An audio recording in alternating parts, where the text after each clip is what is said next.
এই নেশা সম্পর্কে আল্লাহ তাআলা কোরআনে 3টা আয়াত দিয়েছেন, আপনাদের কাজে লাগবে। যারা এখানে আছেন, আমাদের অনেক অতিথিবৃন্দ রয়েছে, নোট করেন, ইয়াদ রাখবেন, মনে রাখবেন। সূরা বাকারা 219,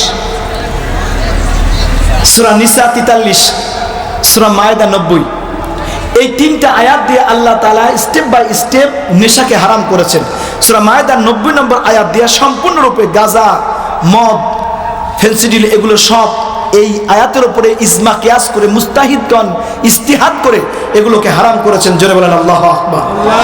কোরআনে শুধু মদের কথা আছে, জুয়ার কথা আছে, কিন্তু গাঁজার কথা নাই, ফেন্সিডিলের কথা নাই, ইয়াবার কথা নাই। মুস্তাহিদ কারা? যারা বর্তমান সময়ে সবচেয়ে কোরআন এবং সুন্নাহর উপরে পাণ্ডিত্য অর্জন করেছে, হকের উপরে আছে, এনারা হচ্ছেন মুস্তাহিদিন। এনারা এখন ইজতিহাদ করবেন, যে ফতোয়া উম্মতি মুহাম্মদের জন্য দেবেন ওইটা উম্মতি মুহাম্মদের জন্য মানা ফরজ। মানা কি? কথা বলেন, মানা কি? ফরজ।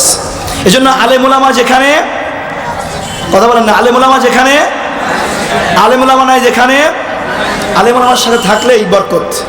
আল্লাহ তাআলা বলছেন, আউযু বিল্লাহি মিনাশ শাইতানির রাজীম, বিসমিল্লাহির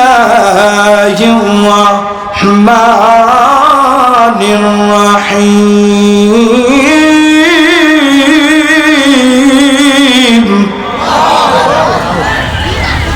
فإذا قرئ القرآن فاستمعوا له وأنصتوا لعلكم ترحمون।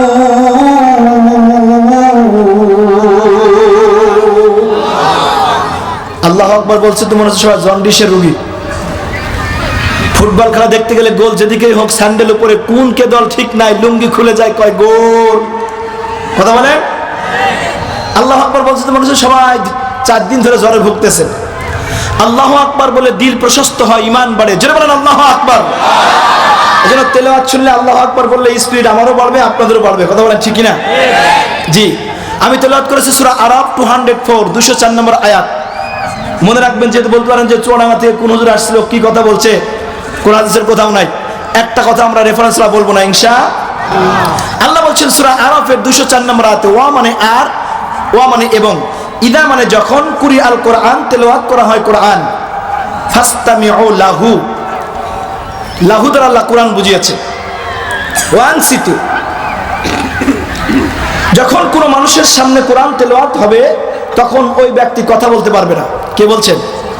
জোরে বলেন, কে বলছেন? নড়াচড়া করতে পারবে না, এদিক ওদিকে তাকাতে পারবে না, চুপটি করে যখন বসে যাবে কোরআনের দিকে খেয়াল রাখবে, শোনা শুরু করবে। আল্লাহ বলছেন আমি ওই জায়গায় রহমত সাকিনা নাজিল করব। একটা পুরস্কার কি? লাআল্লাকুম তুরহামুন, আশা করা যায় এই জায়গায় আল্লাহ সাকিনা নাজিল করবেন, রহমত বর্ষণ করবেন। জোরে বলেন সুবহানাল্লাহ। তাহলে এখানে আসার পর এখন রহমত হয় না গজব হয়? সবাই বলেন রহমত না গজব? তো এখান থেকে যদি উঠে যান তাহলে রহমত হবে না গজব হবে? যান, প্যান্ডেলের বাইরে গেলে গজব ধরবে। আমার ভাইরা, আল্লাহ বলছেন লাআল্লাকুম তুরহামুন।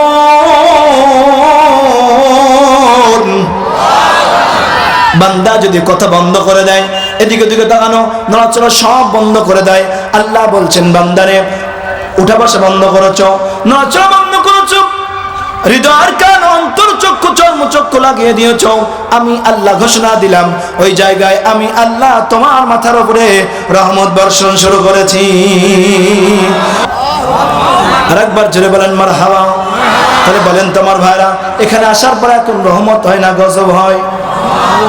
শুধু এটাই না, আল্লাহ বলছেন ও দুনিয়ার মানুষ, মাইকিং শুনেছো, লাইটিং দেখেছ, পোস্টারিং দেখেছ, হ্যান্ডবিল গুলো দেখেছ, প্রচার শুনেছ, সব কিছু ব্যতি রেখে আল্লাহর কোরআন শোনার জন্য এসে গেছো আর বসে গেছো, নড়াচড়া বন্ধ করে দিয়েছ, আমি আল্লাহ সাকিনা নাজিল শুরু করেছি। জোরে বলেন সুবহানাল্লাহ।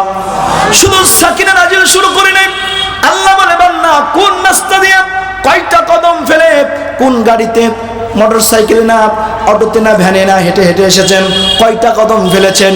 আল্লাহ বলে, বান্দা, যে রাস্তা দিয়ে হেঁটে এসেছো আর এসে মাহফিলের ডানে বামে কোন জায়গায় বসে গিয়েছো, ওই জায়গাটা তোমার জন্য আমি আল্লাহ সাক্ষী বানায় দেব। দলিল কোথায়? নোট করেন। 30 নম্বর পারা সূরা জিলজাল, আয়াত নম্বর 4। আল্লাহ বলছেন, ইয়াউমাইযিন তুহাদ্দিসু আখবারাহা, that day it will report its news. সুবহানাল্লাহ বলবেন না? ইয়াউমা, সেদিন, হাদ্দিসু আখবারাহা, ইয়াউমাইযিন তুহাদ্দিসু আখবারাহা, it will report its news. এই জমিন খবর বলে দেবে। সুবহানাল্লাহ, বাড়ি যাই বলেন, জোরে বলেন সুবহানাল্লাহ। যে জায়গায় বসেছেন এই জায়গাটা আপনার পক্ষে সাক্ষী দেবে। সুবহানাল্লাহ কবেন না? সূরা জিলজাল 4 নম্বর আয়াত। ভাইরা আমার, এবং এখান থেকে উঠবেন, মাহফিল শেষ করে আখেরি মোনাজাত করে রওনা করবেন। কয়টা কদম ফেলেছেন বাড়ি পর্যন্ত পৌঁছায়? আসা এবং যাওয়ার মধ্যে কয়টা কদম, কতটুকু সময় ব্যয় করেছেন? এই সব সময়গুলো এবং রাস্তার কদমগুলো আপনার পক্ষে সাক্ষী দেবে। নামাজকে বলো না কাজ আছে, কাজকে বলো আমার নামাজ আছে। বলতে পারবেন? বলতে পারবেন? বলতে পারবেন? ঘরের মধ্যে বলবেন, স্ত্রীকে বলবেন, সন্তান বলবে, সবাই বলবে, নামাজকে বলো না কাজ আছে, কাজকে বলো আমার নামাজ আছে। কোন মানুষ যদি 5 ওয়াক্ত নামাজি হয়ে যায়, আল্লাহি আমি গুনাহগার ছোট্ট মানুষ বলে গেলাম, কথা আমার না। বান্দা যদি নামাজি হয়ে যায়, নামাজি হওয়ার সাথে সাথে আল্লাহ রাব্বুল আমিন তার দিলের পরিবর্তন ঘটায় দেয়। দলিল কোথায়? 21 নম্বর পারা, 1 নম্বর পৃষ্ঠা। আমার আল্লাহ বলছেন, ইন্নাস সালাতা তানহা আনিল ফাহশাই ওয়াল মুনকার। এখন বলতে পারেন যে হুজুর নামাজও পড়ে সুদও খায়, নামাজও পড়ে ঘুষও খায়, নামাজ হচ্ছে না। কথা বলছেন না কেন? নামাজ পড়ছেন কিন্তু তার নামাজ হচ্ছে না। আমরা অনেকেই ম্যাক্সিমাম নামাজে আছি, দেখবেন অনেকে আছি, মসজিদে গেলেই তাড়াহুড়া, ইমাম সাহেবের 1 মিনিট আসতে দেরি হলে ইমামের গোষ্ঠী ধুয়ে দেয়। কথা বলছেন না কেন? মুয়াজ্জিন সাহেবের 30 সেকেন্ড আজান দিতে দেরি হলে মুয়াজ্জিনের গোষ্ঠীর লোক সব শেষ।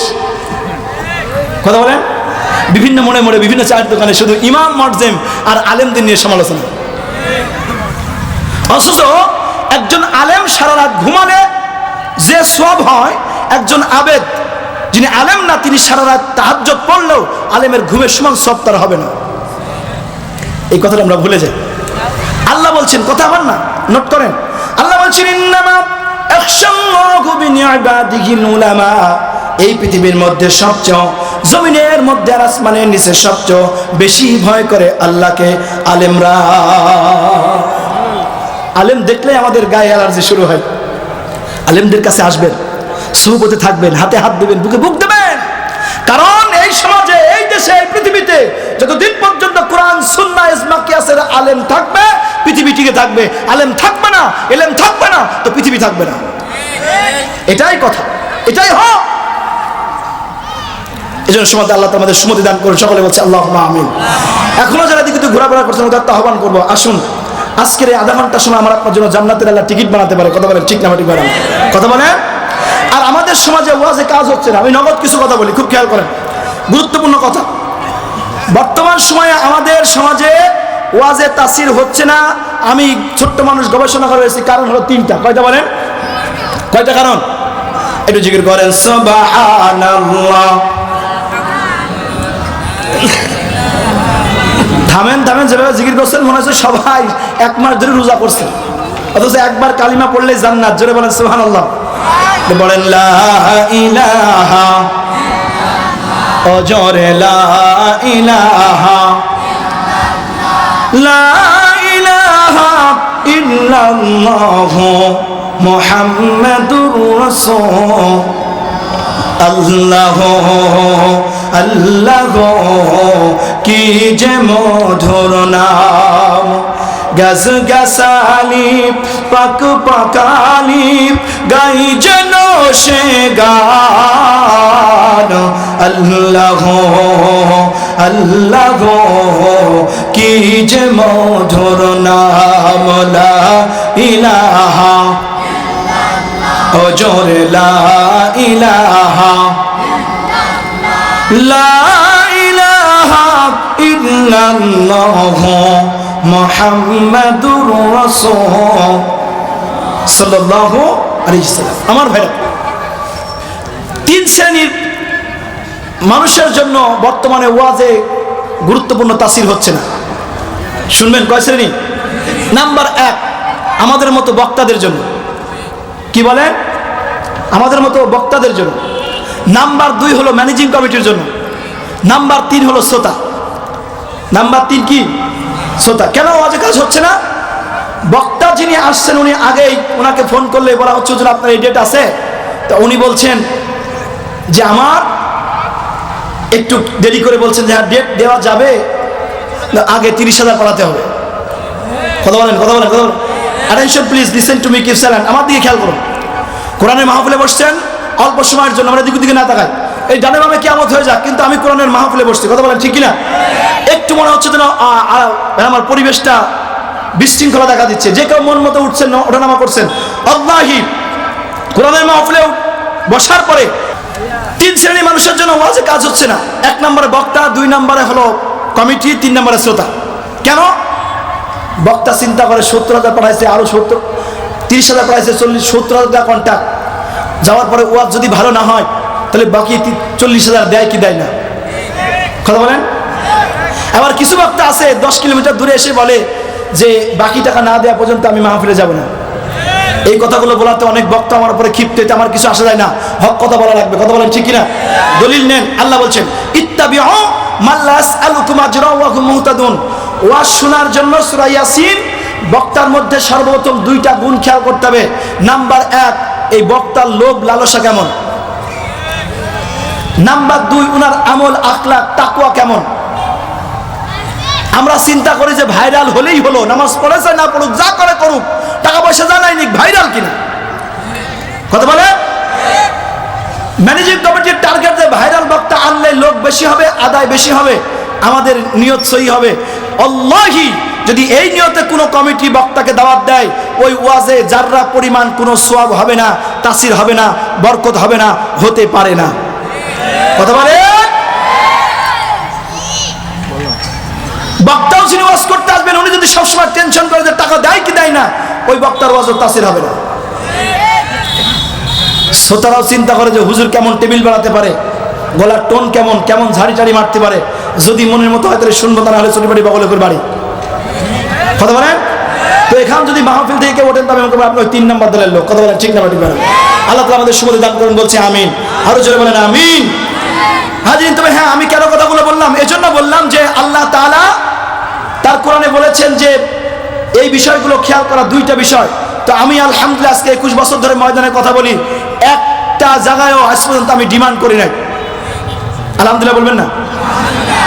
আজকের যে ম্যানেজিং কমিটি দাওয়াত করেছে, আমি বলেছি যে টাকার জন্য মাহফিল বন্ধ থাকবে না। জোরে বলেন আল্লাহু আকবার। নিয়ত আছে মৃত্যুর আগ পর্যন্ত কোথাও ডিমান্ড করবো না। অতএব আপনারা শ্রোতারা যদি অ্যাক্টিভ থাকেন তো আজকের ওয়াজ তাসির হবে। কথা বলেন ঠিক না? কথা বলে। এবার আসুন, আমরা কথাগুলো এর জন্য বললাম যে আমাদের সমাজে, আমাদের দেশে আজকে 1 শ্রেণীর বক্তা, শ্রোতা এবং ম্যানেজিং কমিটি বিভিন্ন রকম তালবাহানা শুরু করেছে। কথা বলেন ঠিক না? এই জন্য প্রত্যেকটি ম্যানেজিং কমিটির নিয়ত থাকবে যে আমরা দাওয়াত দিচ্ছি, উদ্দেশ্য হলো আল্লাহর কথা, রসুলের কথা মানুষকে শোনাবো। 100 জন লোক হলো, 2 জন লোক হেদায়েত হলো, আমাদের মাহফিল সাকসেস। কথা বলে। এবং বক্তাও যদি নিয়ত করে যে আমি আজকে ওয়াজ করবো, আমার সামনে যদি একজনও থাকে, ওই একজনকে ওয়াজ শোনাবো, তিনি যদি হেদায়েত হন, নামাজি হয়ে যান, তে আমার ওয়াজ সাকসেস। আমার দিল থেকে আমি এই বিষয়ে রয়েছি, বাকিটা আল্লাহ পাকের ইচ্ছা। আল্লাহ কবুল করুন। আসুন সামনে যাই। আল্লাহ তাআলা বলছেন বিসমিল্লাহির রহমানির রহিম ইন্নাল্লাহা আশতারা মিনাল মুমিনিনা আনফুসাহুম ওয়া আমওয়ালাহুম বিআন্না লাহুমুল জান্নাহ। চিল্লাবেন আল্লাহু আকবার। সূরা তাওবা 111 নম্বর আয়াতে আল্লাহ বলছেন আমি আল্লাহ রাব্বুল আলামিন মুমিন মুমিনাতদের জান মাল সব কিছু আমি আল্লাহ আমার জান্নাতের বিনিময়ে আমি আল্লাহ খরিদ করে নিয়েছি। জোরে বলেন সুবহানাল্লাহ। তাহলে জান কার? জোরে বলেন কার? মাল কার? বাড়ি কার? গাড়ি কার? কিন্তু আমরা তো কই যে শুধু আমার। কথা বলেন ঠিক কিনা? অপরপক্ষে এই মাহফিলে পুরুষের চেয়ে মা বোনরা বেশি হয়েছে। মা বোনদের জন্য একটু ওয়াজ করে যায়, সেটা হলো এই, আল্লাহ বলছেন মান আমানা সালিহান মিন যাকারিন আও উনসা ফালানুহইয়ান্নাহু হায়াতান তাইয়্যিবা। সূরা নাহলের ভিতরে আল্লাহ তাআলা বলছেন যে কেউ ভালো কাজ করবে, মিন যাকারিন আও উনসা, সে পুরুষ হোক অথবা মেয়ে হোক, জোরে বলেন আল্লাহু আকবার। ফালানুহইয়ান্নাহু হায়াতান তাইয়্যিবা, অবশ্যই সে উত্তম হায়াত পাবে এবং উত্তম বরকত পাবে। কেমন? যে কোনো পুরুষ মানুষ যে কোনো সময় আল্লাহর বুজুর্গ বান্দা হতে পারে, ওলি হতে পারে, ঠিক অপরপক্ষে মহিলারাও তারা বেলায়েতের দিক থেকে ঘরের মধ্য থেকেও আল্লাহর ওলি হতে পারে। জোরে বলেন সুবহানাল্লাহ। যেন আমরা দুই পক্ষে ওয়াজ করবো ইনশাআল্লাহ, পুরুষদের জন্য এবং মহিলাদের জন্য। আমি মা বোনদের জন্য একটা ওয়াজের সামারাইজ দিচ্ছি, সেটা হলো এই, অনেক মা বোন এখানে এসেছেন, স্বামীর কাছে আবদার, তার নেকলেস, হার, শাড়ি, গহনা, বিভিন্ন রকম দাবি। এই পৃথিবীর মধ্যে সবচেয়ে মহামানুষ ছিলেন মুহাম্মদুর রাসূলুল্লাহ। সবাই বলেন সাল্লাল্লাহু আলাইহি ওয়াসাল্লাম। মুহাম্মদ সাল্লাল্লাহু আলাইহি ওয়াসাল্লাম এই পৃথিবীর মধ্যে মহামানুষ, যার সম্পর্কে আল্লাহ দলিল দিয়েছেন, ওয়া ইন্নাকা লাআলা খুলুকিন আযীম, indeed you are of a great moral character. জোরে বলেন সুবহানাল্লাহ। এবং শুধু এটাই না, আল্লাহ বলছেন ওমা আরসালনাকা ইল্লা রাহমাতাল লিল আলামিন। এই পৃথিবীর মধ্যে সবচেয়ে রহমত স্বরূপ আল্লাহ তাআলা নবীকে পাঠিয়েছেন। জোরে বলেন সুবহানাল্লাহ।